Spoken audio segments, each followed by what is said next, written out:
Escobar. ¿Lo están buscando allá?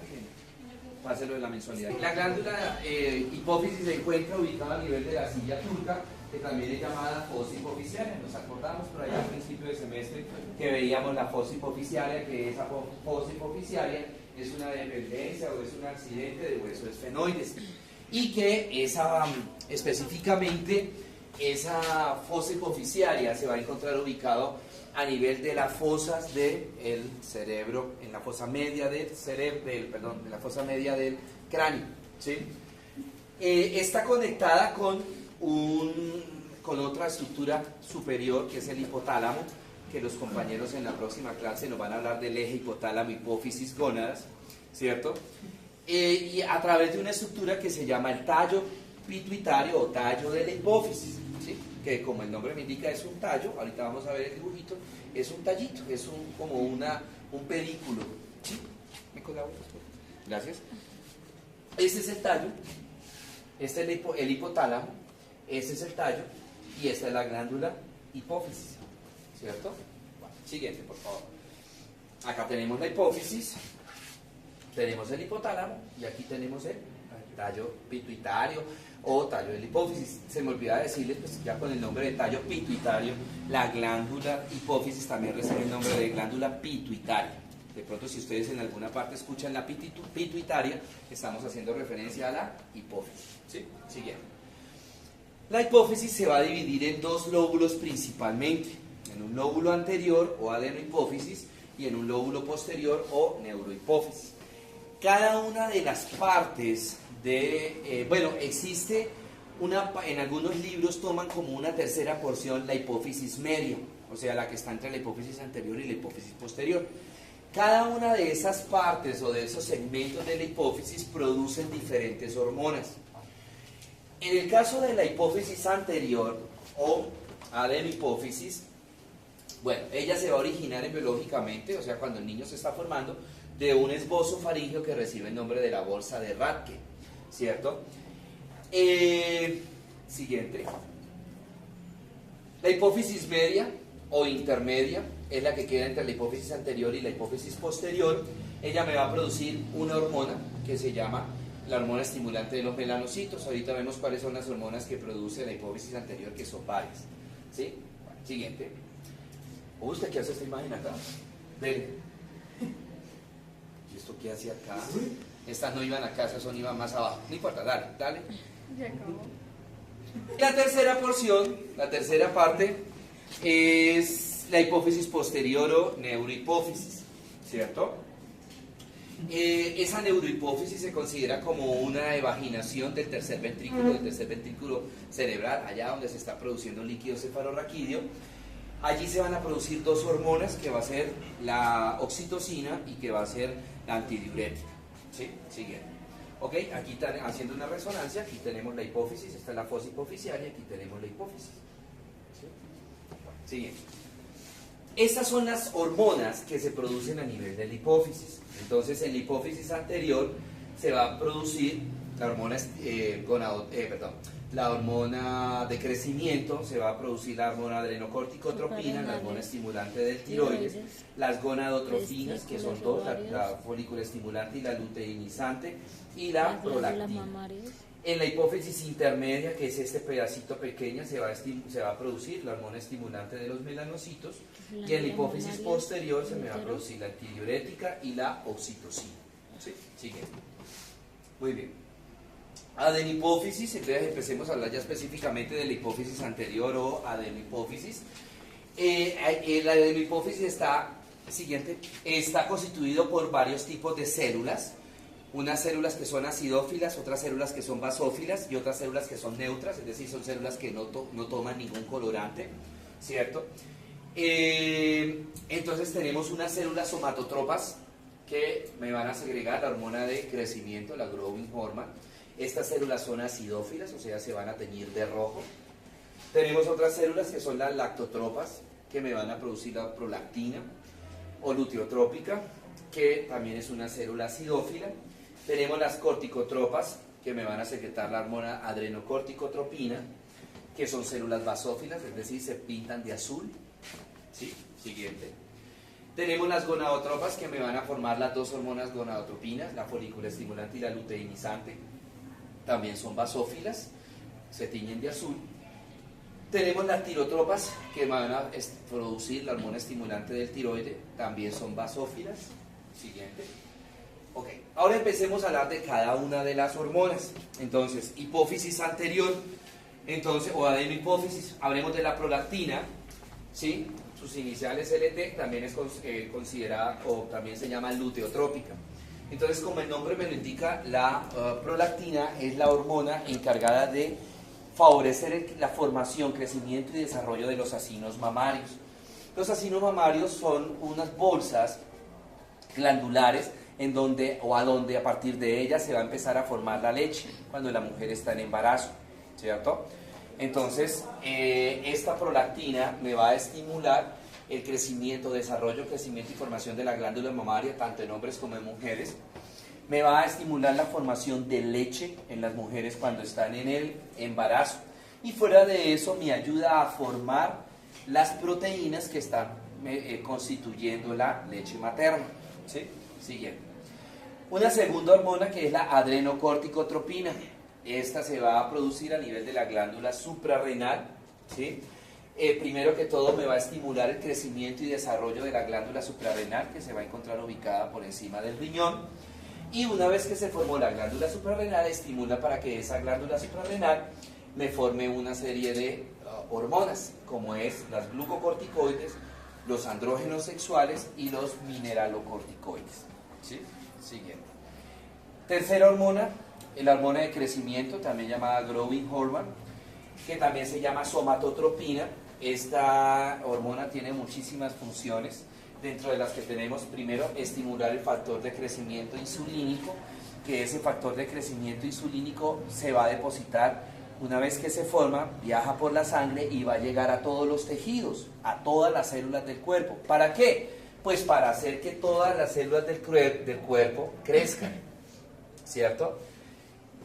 Segundo, incrementa la retención de calcio para ayudar a mineralizar la matriz cartilaginosa o la membrana, para estimular la formación de hueso a partir de los osteoblastos. Entonces estimula para que esos osteoblastos se conviertan en osteocitos, y los osteocitos entonces retengan el calcio para calcificar entonces la matriz ósea y de esa manera formar hueso.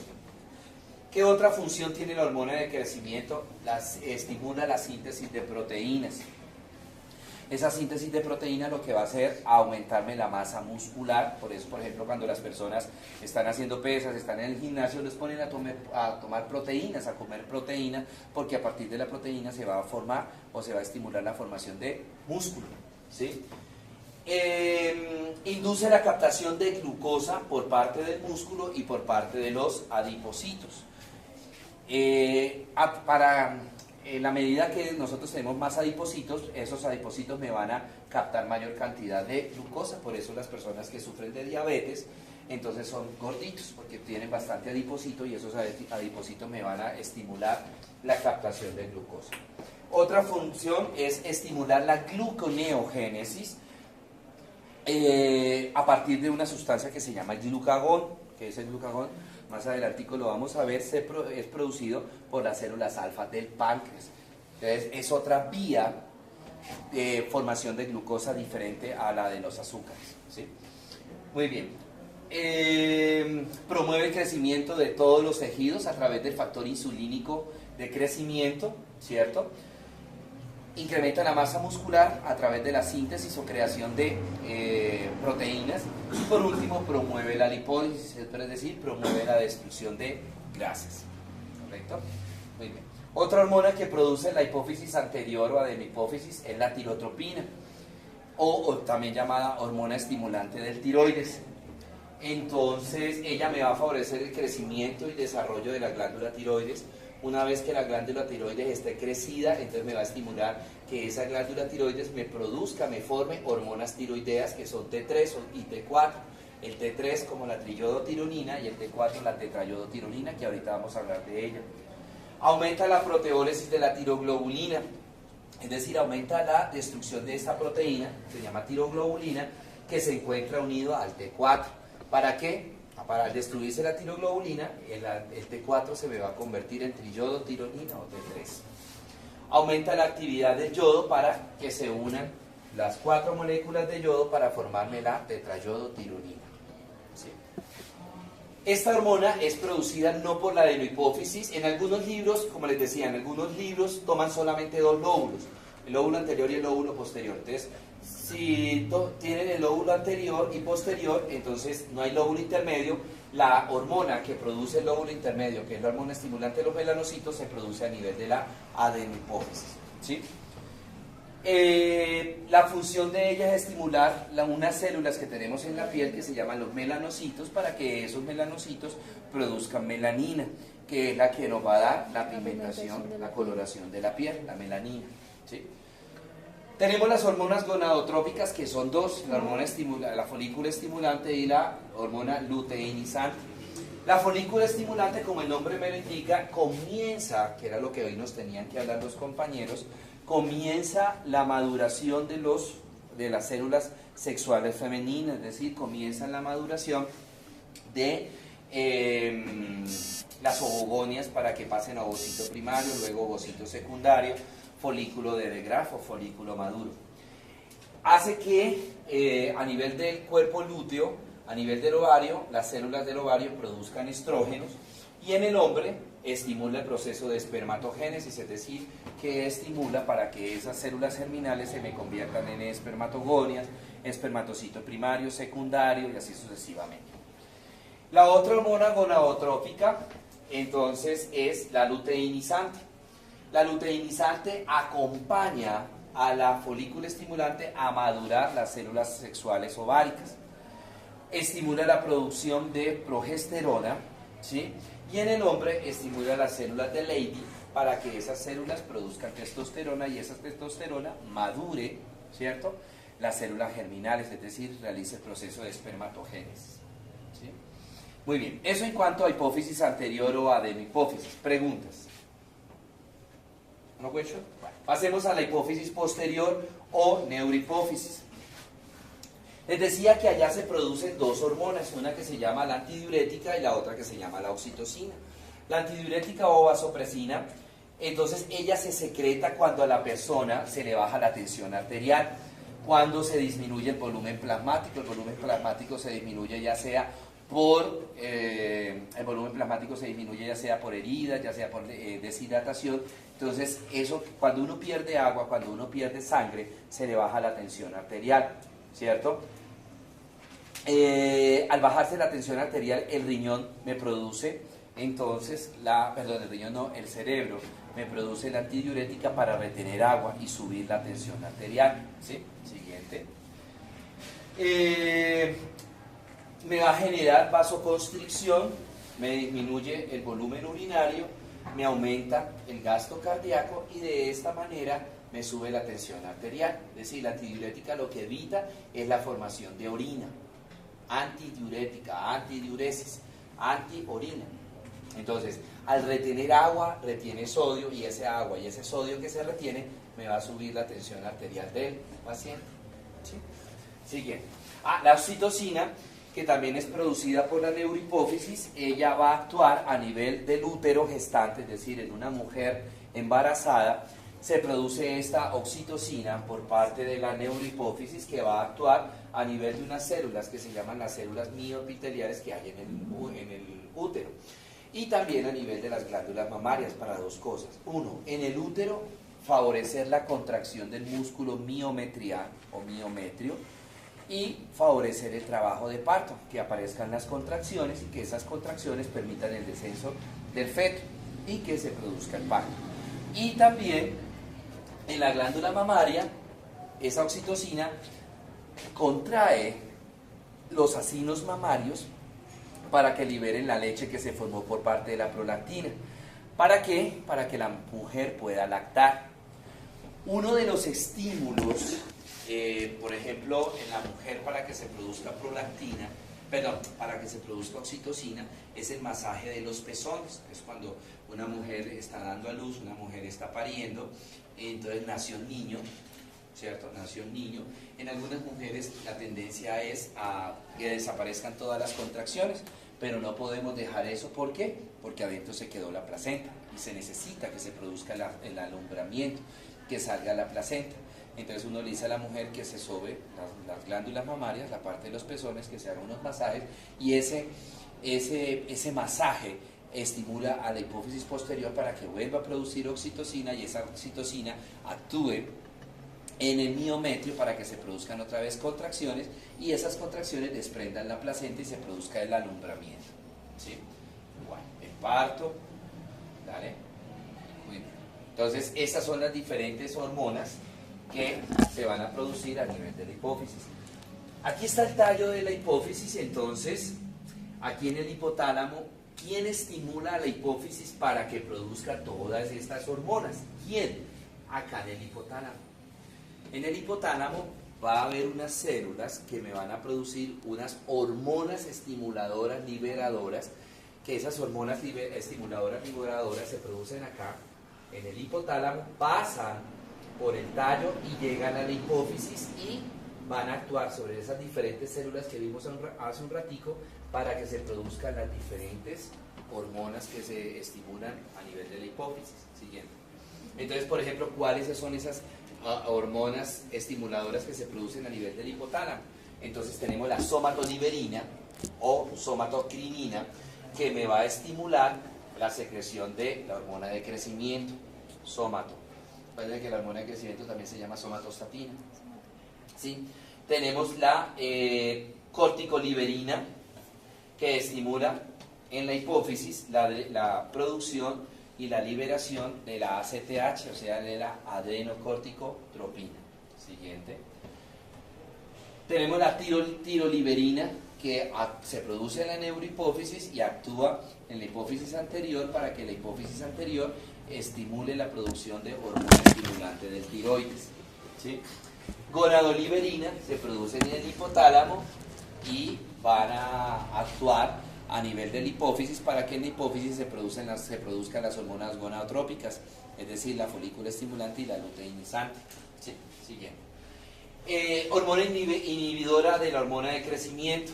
Entonces ella regula para que no se produzca mucha hormona de crecimiento, inhibe a veces en la glándula hipófisis para que no se produzca mucha hormona de crecimiento y el paciente no vaya a sufrir gigantismo.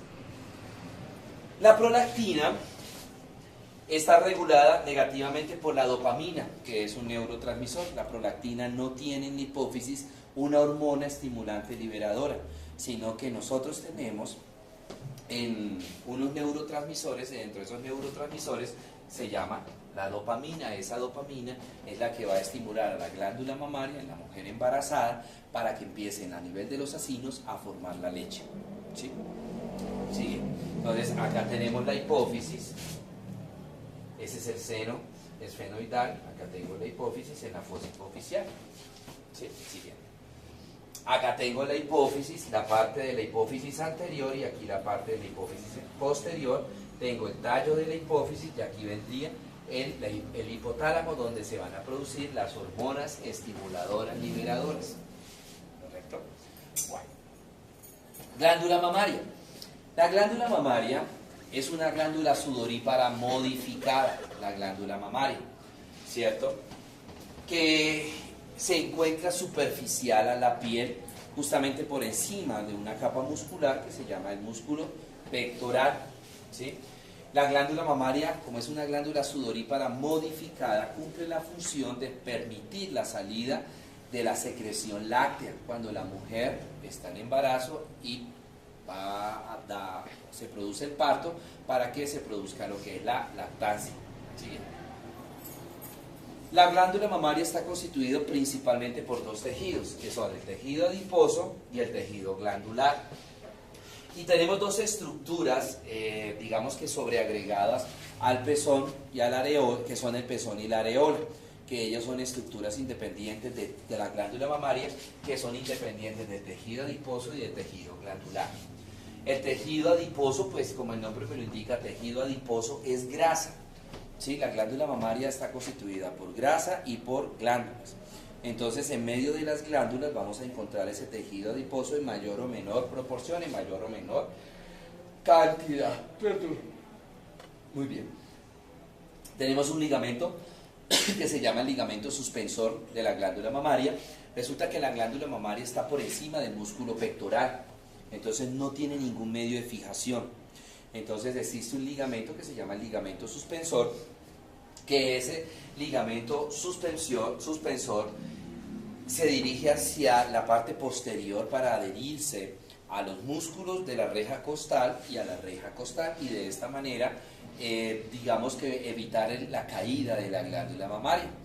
Como es el ligamento suspensor, es un ligamento por el peso de la glándula mamaria, o si la mujer ha estado mucho tiempo en embarazo, al crecer la glándula mamaria por la secreción láctea, le hace contrapeso al ligamento suspensor. Con el tiempo ese ligamento va perdiendo la tonicidad.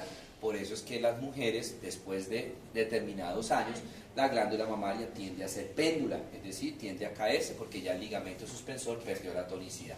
Siguiente. El tejido glandular, que se forma aproximadamente en forma de acinos, se forman aproximadamente 12 a 25 acinos, 12 o 25 bolsas, por así decirlo. Ahorita les muestro una foto de esa glándula mamaria. Se forman unos acinos, que de esos acinos van a salir unos conductos que reciben el nombre de conductos galactóforos. En los acinos se forma la leche y se almacena la leche. A través de los conductos se va a transportar la leche cuando el niño está succionando. Esos acinos, ¿sí?, son de dos tipos de glándulas, o unas glándulas apocrinas o unas glándulas merocrinas. Las glándulas apocrinas me van a estimular la producción de lípidos y de proteínas que van a ayudar a formar la leche, o que van a ayudar a complementar la leche. Lípidos y proteínas, grasa y proteínas, ¿cierto? Y las glándulas merocrinas me van a formar una solución hidrosoluble que le va a dar la consistencia líquida a la leche, ¿sí? Los conductos secretores, entonces, que son los llamados conductos galactóforos, salen de los acinos mamarios y se van a dirigir hacia la parte anterior y central de la glándula mamaria. Más o menos terminan habían de 12 a 25 acinos. De esos acinos salen los conductos, o los conductos secretores, o conductos lactíferos, o conductos galactóforos, y van a terminar a nivel uniéndose para formarme el pezón. Se unen para formar el pezón. Siguiente. Más o menos a nivel del pezón ya terminan entre 8 a 10 conductos galactóforos, ¿sí?, que van a terminar en el pezón. El pezón, en su parte más anterior central, tiene un orificio, que a través de ese orificio es que va a salir la secreción láctea. Y alrededor del pezón va a existir una zona cutánea hiperpigmentada que recibe el nombre de la areola. Siguiente. La areola. ¿Sí? Siguiente. Ok, lo que ustedes ven amarillo, aquí es el músculo pectoral mayor. Aquí tenemos la reja costal, músculo pectoral mayor, y esta es la glándula mamaria. Lo que ustedes ven aquí amarillito es el tejido adiposo, y lo que ven azul es el tejido glandular. Estas bolsitas que ustedes ven es lo que se llaman acinos, y de esos acinos están saliendo los conductos galactóforos, que más o menos terminan uniéndose y formando 8 a 10 conductos galactóforos, que al unirse me forman el pezón, y esta es la areola. ¿Sí? Sigue. Anatómicamente, topográficamente, la glándula mamaria se divide en 4 cuadrantes, en 5 cuadrantes. 4 de ellos se encuentran en la glándula mamaria y otro es a nivel de la axila. Entonces, uno traza una línea imaginaria por toda la mitad del pezón, vertical y horizontalmente. Entonces dividimos la glándula mamaria en 4 cuadrantes. Habrá un cuadrante superointerno o superomedial, habrá un cuadrante superoexterno o superolateral, inferointerno o inferomedial, inferoexterno o inferolateral. Ahí están los 4 cuadrantes, y luego tenemos la axila.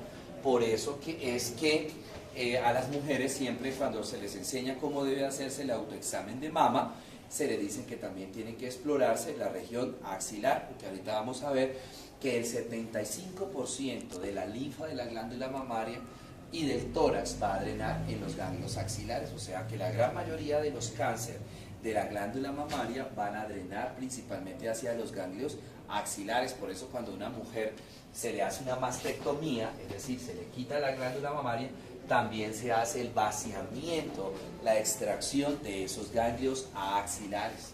¿Sí? Siguiente. Irrigación de la glándula mamaria. Entonces la glándula mamaria está irrigada por muchas arterias. Una primera arteria es la torácica interna o mamaria interna. No sé si se acuerdan cuando vimos toras por allá, que vimos esa arteria torácica interna o mamaria interna que van a ser, viene así, van a ser de la arteria subclavia. Tenemos otras arterias que son la torácica lateral y la torácica toracoacromial. Esas arterias son ramas de la arteria axilar. Esa arteria axilar es la misma arteria subclavia, simplemente que ya está metida dentro de la axila.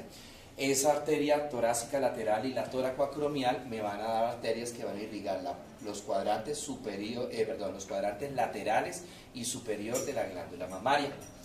Tenemos la arteria intercostal posterior que da unas ramitas que van a irrigar la parte de la glándula mamaria, y acuérdense que esas arterias intercostales posteriores son rama de la aorta torácica. Y por último la arteria frénica, que también es rama de la aorta, me va a irrigar el cuadrante inferomedial. ¿Sí? Entonces aquí tenemos la arteria subclavia que me está dando la torácica interna o mamaria interna, y esa mamaria interna me da ramas que me van a irrigar la parte, los cuadrantes mediales de la glándula mamaria. Cuando la torácica interna pasa al diafragma se convierte en frénica, que esa frénica también me va a dar ramas que van a irrigar el cuadrante inferomedial y el cuadrante inferolateral de la mama. Aquí tenemos la arteria axilar, y esa arteria axilar me va a dar la torácica lateral, ¿cierto? Y me da la toracoacromial, que se encargan de irrigar los cuadrantes laterales de la glándula mamaria. ¿Sí? Siguiente. En cuanto al drenaje venoso es igual que las arterias, pero al contrario. Entonces vamos a tener unas venas, aquí vamos a tener la vena torácica interna, vamos a tener la vena frénica, ¿sí? Vamos a tener la vena torácica lateral y la vena toracoacromial, que van a desembocar en la vena axilar, la misma que las arterias, pero en sentido contrario. ¿Sí? Muy bien. La inervación de la glándula mamaria va a estar dada principalmente por los nervios intercostales C3, C4 y C5, que me van a constituir un nervio que se llama el nervio frénico. Ese nervio frénico me va a dar unas ramas que van a ir a inervar todo lo que es la glándula mamaria. Siguiente. Los linfáticos, lo que les decía ahorita, es muy importante que conozcan el drenaje linfático de la glándula mamaria por aquello de los cánceres. El 75% de la linfa va de la linfa del tórax y obviamente pues de la glándula mamaria va a drenar principalmente a los ganglios axilares. ¿Sí? Y ya el resto, siguiente, el 25% va a drenar a los otros ganglios que no son los axilares. La glándula mamaria tiene 4 nódulos linfáticos muy importantes. El más importante, los axilares, ¿cierto? 75% de la linfa va a drenar a los ganglios axilares. ¿Cuáles son las otras 3 cadenas ganglionares importantes? La paraesternal, ¿cierto? La paraesternal, la contralateral y la diafragmática, los inferiores. Ahí es donde se distribuye el 25% de la linfa restante, a los ganglios diafragmáticos, a los contralaterales y a los paraesternales. ¿Sí? Aquí tenemos los ganglios, estos son los axilares que miren, son la mayor cantidad. Aquí tenemos los paraesternales, tenemos los contralaterales y tenemos los diafragmáticos o frénicos. ¿Sí? Vaya, échese agüita o vaya, corra de aquí hasta la 7ª y vuelve. Es con usted.